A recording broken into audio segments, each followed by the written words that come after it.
What you said earlier, Dr. Bean, about the idea of the laundromat, right? Yeah.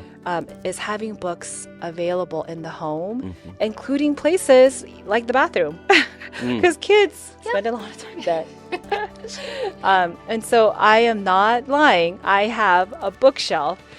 We have 2 bathrooms. There are tons of books. Yeah.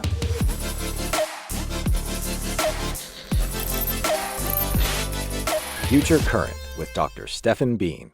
Lainey, I cannot wait for our listeners to hear today the Orange County Department of Education Associate Superintendent of Ed Services, Dr. Sandra Lee. Today she spoke on where we are currently with reading in our community and where she hopes that the science of literacy will go for our community. So let's get to it. I mean, it's an exciting show. Very exciting. Can't wait for people to hear it. Welcome, Dr. Lee, Thank to you. Future Current. We're happy to have you today. I'm so happy to be here. There's so many things we could talk to you about, but there's one thing we really want to talk to you about, and it's literacy. And it's always been important, but it feels like there's a sense of urgency around it right now. What's going on there?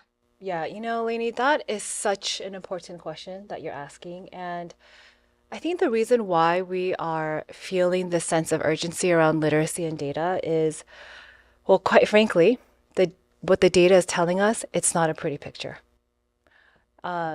I actually have some stats right over here to show on a national level, on a state level, and also for Orange County as well. So nationally, our reading scores are slipping. In fact, we're back near levels from 30 years ago. 30 years ago. That's right. What is that? How many kids can read at grade level? Well, for our state, we have about half. So 1 out of 2 kids are at grade level for reading. Yes. And then in Orange County, it's a little bit better than that, Yes. my understanding. Orange County, we are outperforming the state, but still, right? Still, yeah. That's 1 out of 2. Yeah.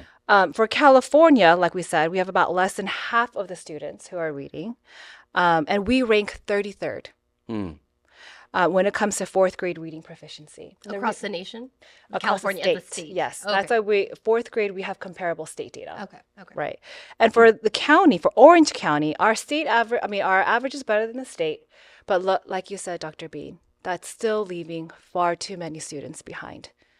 Yeah, and when I think about that, I think about what workforce development, right? And so California, I don't know what the number is, but we must rank number 1 or 2 in terms of, GDP across the nation.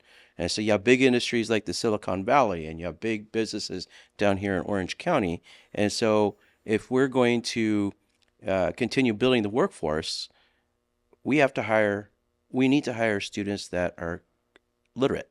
Right. Right. And so tier 1 out of 2 means that we're not going to then employ our own students. Right. And we know one thing I always keep in mind is because especially when it comes to the data points, the numbers, it can feel abstract. Like even when we say half of the students are not reading right on grade level, we have to remember that behind every percentage point is a real child. Yeah. Right. Yeah. And to tell you the truth, the trajectory of a child who can't read by 3rd grade, their trajectory is pretty stark.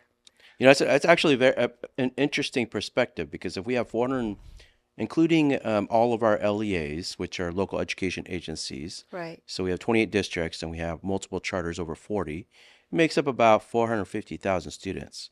So if you're saying even 200,000 are not reading at grade level, we have some work to do. Yeah, we do.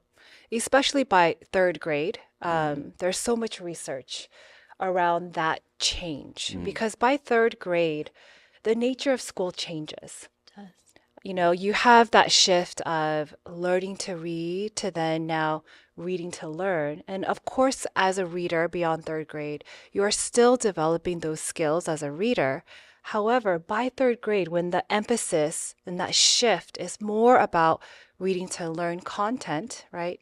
And if we put ourselves in the eyes of a 3rd grade child, and if they are still at that level where they are having a lot of cognitive energy and space decoding the words, that doesn't really leave a lot of space for them to think deeply, critically, make connections about the text, right? And so then soon what happens, especially with reading that's involved in every subject, math, science, social studies, there's this wall that begins to build for that third grader, and it becomes impossible to climb, right? And so when you're thinking about that struggle, they then begin to internalize, right? And it hits their self-confidence, their sense of belonging. And so, and we think about what that can do to a child. And so, I also have some stats here that says research shows if students are not proficient readers by the end of third grade, they're 4 times more likely to drop out of school. And be unemployed. That's, Right. add to the unemployment. Interesting. So Lainey, this is why we brought Dr. Lee into OCDE because she's an expert in instruction, but in particular literacy and the science of reading. And so I know that many of our districts have asked for more support in that area, so that we can overcome those odds. Yeah. Well, what are some of the supports that are happening? For our districts. Yeah. Well, I would say one right now that's a tangible support is through the legislation that just got passed with the reading screener. And so right now, our OCDE, we are supporting all the districts with implementing that reading screener. But not only that, we are doing a push with, an assessment is only as good as what you do with it. So true. And so we do not want this to be a missed opportunity where we are just assessing a child on their reading skills and leaving it there at the table, right? Yeah, just to clarify for our listeners, so the reading screener is just a way to get a snapshot of when the students come in, Right. into TK or kindergarten, get a snapshot for the teacher of where those reading skills are in a particular student. Yes. Yep. It is for kindergarten, first grade, and second grade. Right. Yeah. And so we are pushing at OCDE to support our districts of, yes, this is what it is. This is how you administer the assessment, which is important. But what's more important is what you do with that data, how to interpret it. But not only interpret and analyze, but then what does that look like in terms of action for the child in concrete, tangible ways? And how do you know? And so we are really emphasizing on the interpretation and action of the reading screener. Yeah. Now, so if there's a teacher who has an older student, and obviously they're still working on developing reading skills, but is it fair to give them an audio version of the text if that's what they're really getting to is the content? Because you're saying that's the delivery of the content. Absolutely. I think if you have a resistant reader who hasn't yet found their confidence as a reader, listening audiobooks is a perfect entry point, right? Because you're working on those same skills of consuming content and thinking critically about it. And those can eventually translate to actual books when they're ready for it. Many of our students, Lainey, are English learners, and which means that English is a second language. And so just like even as adults, if we're experiencing a second language or a third or whatever it may be, we need to begin to hear the sounds in that particular language. And so through audio books, it allows the child for the first time to hear the English sounds and how it differentiates from their own native language. And so to Dr. Lee's point, audiobooks in the beginning are absolutely important for them to hear. Those are 2 out of the 4 domains when it comes to developing a student, right, who is gaining their language proficiency skills. It's that listening, speaking, reading, and writing. And so going back to your point of audiobooks, you're going to be able to hit on the listening skills and speaking skills. Yeah. And then you're removing that barrier to get to the content. Right. Because if we're talking about science class, we still care about the reading, obviously, but if we want to make sure they're not missing out on the content as well. Right. So much sense. Now, for those who have families and, whether you're a parent, a grandparent, an aunt, an uncle, whatever your role is, there's probably a child in your life. And what are some ways that they can support literacy for everyone in their lives? Yeah, I would say, for me personally, I have a daughter who loves to read. And so that's easy. But I also have a son, same parent, who is very resistant to reading. Will, in fact, see a book and run away. And so I think, I'm able to hold on both of those lenses as a parent. I would say one thing that anyone can do right now to support reading is just read to your child. Right? Just read to your child. Or in fact, if you can read yourself and just modeling, like, this is what I do for pleasure, for joy. And so they're able to see that modeling of, oh, an adult in my life is reading a book. It's so true. And I'd also add to that ways that school systems can bring those books to the families. Sometimes families don't have a developed library. They don't have the resources to do that. And schools do a great job at developing their own libraries in the classroom, or even in having a general library in their school. But I think it was one family coordinator from another county, they brought books into like a laundromat and built a library in a laundromat. So when families in underserved communities, they need to do the laundry, you can pull a book right off the shelf and read it to their child as they're doing laundry. So just creative ways like that would be great ways for our districts to support our families. Yeah.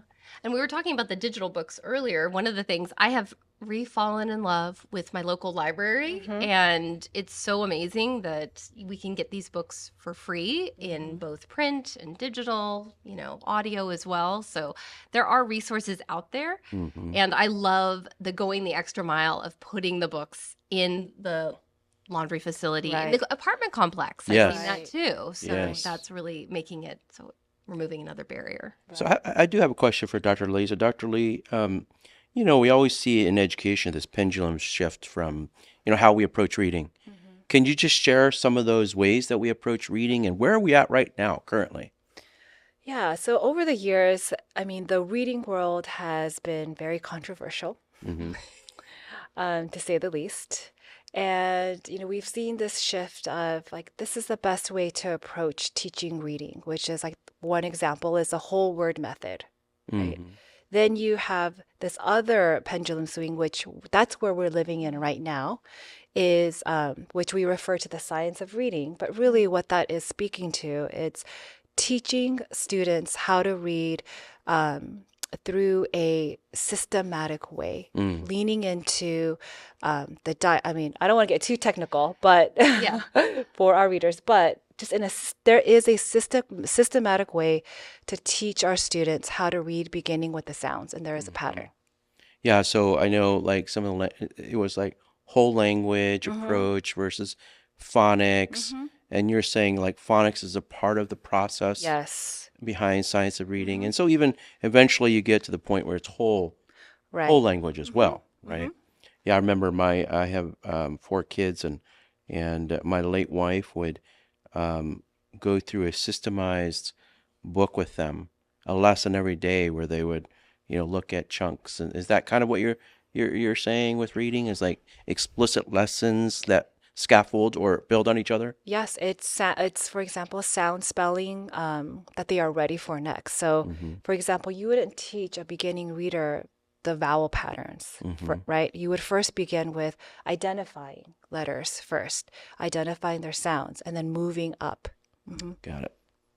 I remember this is like decades ago because I've been around a while, but when I was teaching first grade, we would explain to the parents that, half the English language is not spelled phonetically. So that you have to have both. It's not a either or. It's like we need to be focusing on, yes, this is the sound this usually makes. And then as we naturally experience literature, we will see the exceptions and go, oh, well, that's interesting. Right. And part of the science of reading is calling that out. And so you'll hear phrases like, that's a red word. And so just identifying like, yes, this is a type of word that doesn't fall the rules that we follow, but calling that out and then explaining why that is. So for our listeners, those red words would be sight words, right? Yep. Things that you can't necessarily phonetically spell, but you should just know by sight, like the word was or said, said, through.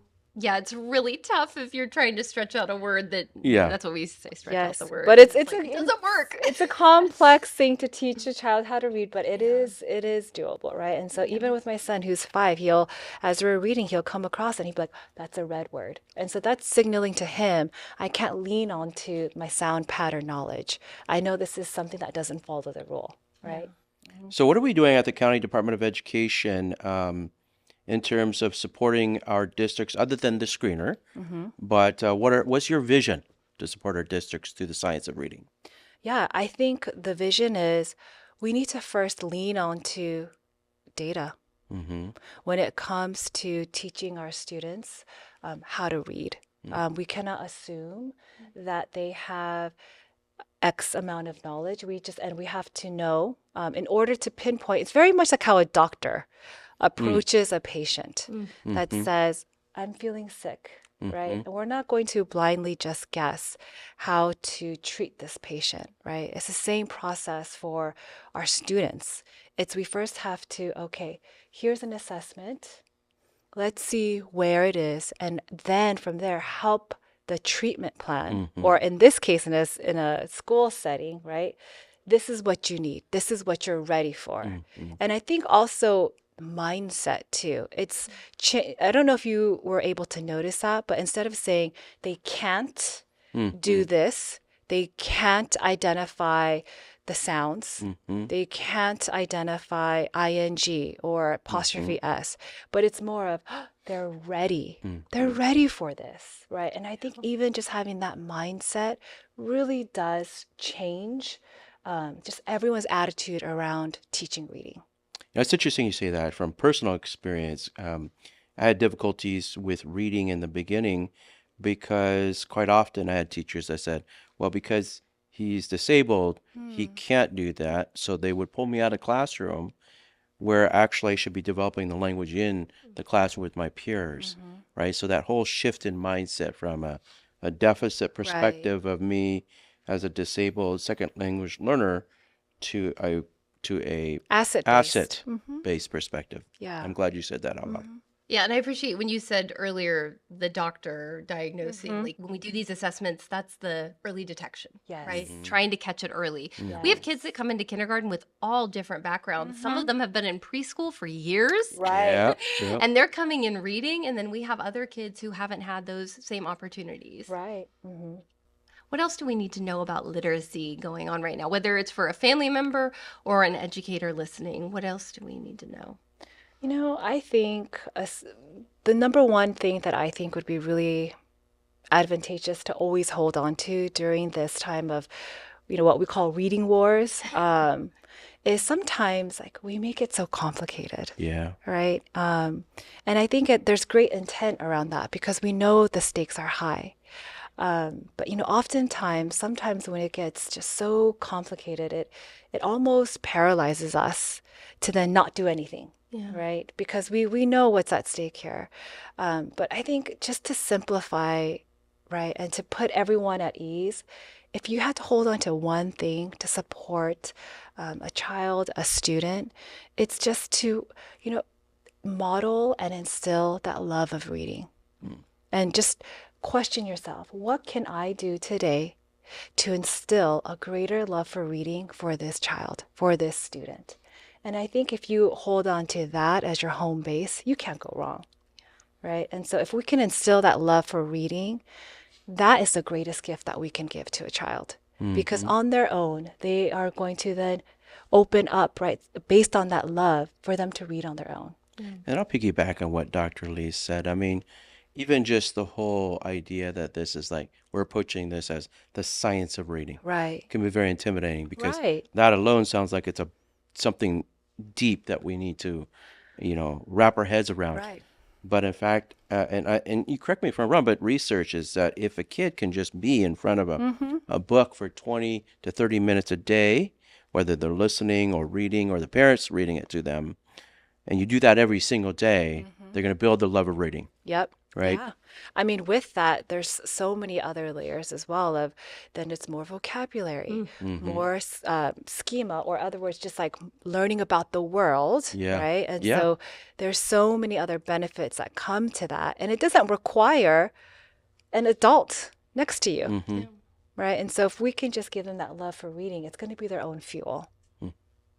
Now, if it is adult listening right now and they wanted a book Mm-hmm. that would maybe help them to cultivate that love of reading, do you have any suggestions? Anything that they could read?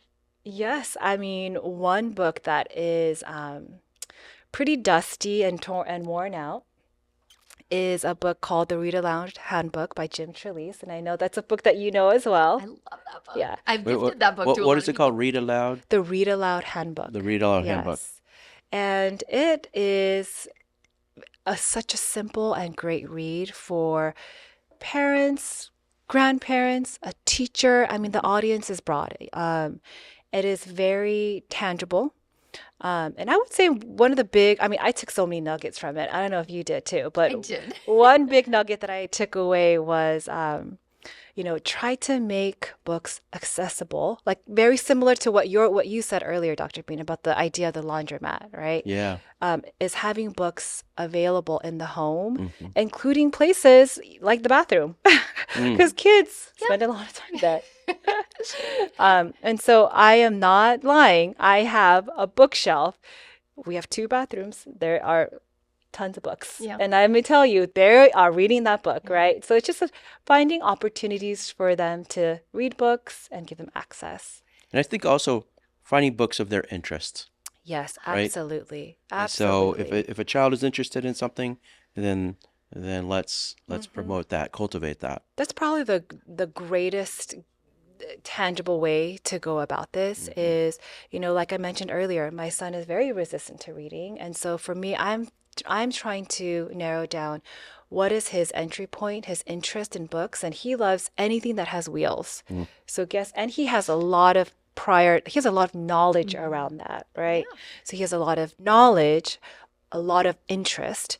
Even having that behind him, that's going to boost up his confidence when he comes to a book. And so if I put any books that have wheels with it, he's more apt to go ahead and pick it up and read. And so I think you bring up a very good point, Dr. Bean, is, one thing is just listening in and trying to find out what are some of their interests, and that's going to help promote reading. Yeah. And a variety of formats, right? Graphic novels, Absolutely. magazines. We're reading all the time if we choose to, and so giving them a different variety of formats would really help too. Cookbooks, I mean, Yes. the list is endless. I mean, food's a good motivator Yeah. for me, so I'd be there. Well, I would love to hear from both of you. What is something giving you a sense of hope right now for our community? We'll speak specifically to Orange County. What's giving you some hope? It can be specific to literacy or it could be broader. Okay, well, I think one thing that's giving me hope here at OCDE is knowing that, for our division, we are actually rallying behind literacy right now. It is part of Dr. Bean's 531 strategic plan and his vision. Number 3, it's we are owning objective number 3, which is literacy, supporting literacy across all content areas. And so we have both student services as well as ed services rallying behind this so that we can come across to all of our LEAs, our districts, in a uniformed approach in how we support and how we speak to literacy. And so that to me is beyond hopeful and I think will be transformational. I think the hope that I have is that there are many adults that are focused on reading and literacy, and that those adults will come together and collaborate and find out what is best for a student as they develop and as they learn how to read. And so I think that our community needs to know that there are a lot of adults that are really putting their heads together to problem solve around this. And we want to get our levels back up where we're leading the nation. And so I see hope that we're going to do that with a focus on literacy. Yeah.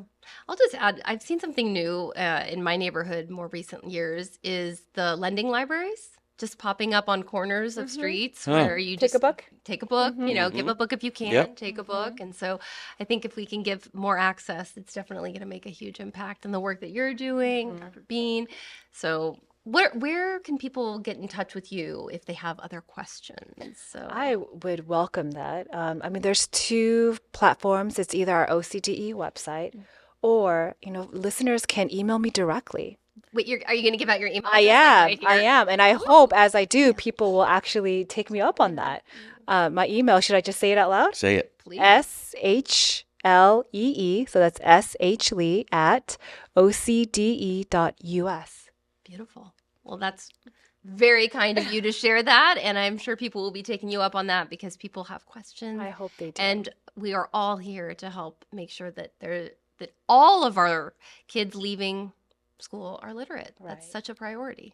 So, Dr. Lee, thank you for coming and really putting a spotlight on where we are in this area of reading and literacy. Your expertise is going to go a long way for our Department of Education as well as our community. And thanks, Lainey, for moderating today. Yes, happy to learn from both of you. And so can't wait to get this out there. Thank you for having me. Of I course. had a blast anytime. Anytime. Okay. Thank you for listening to Future Current, a podcast from the Orange County Department of Education. If you enjoyed this conversation, please follow, rate, and review Future Current on your favorite podcast platform. The opinions expressed by guests on this podcast are their own and do not necessarily reflect the views or positions of the Orange County Department of Education, its leadership, or staff. To learn more about the programs and people shaping the future of Orange County, visit ocde.us.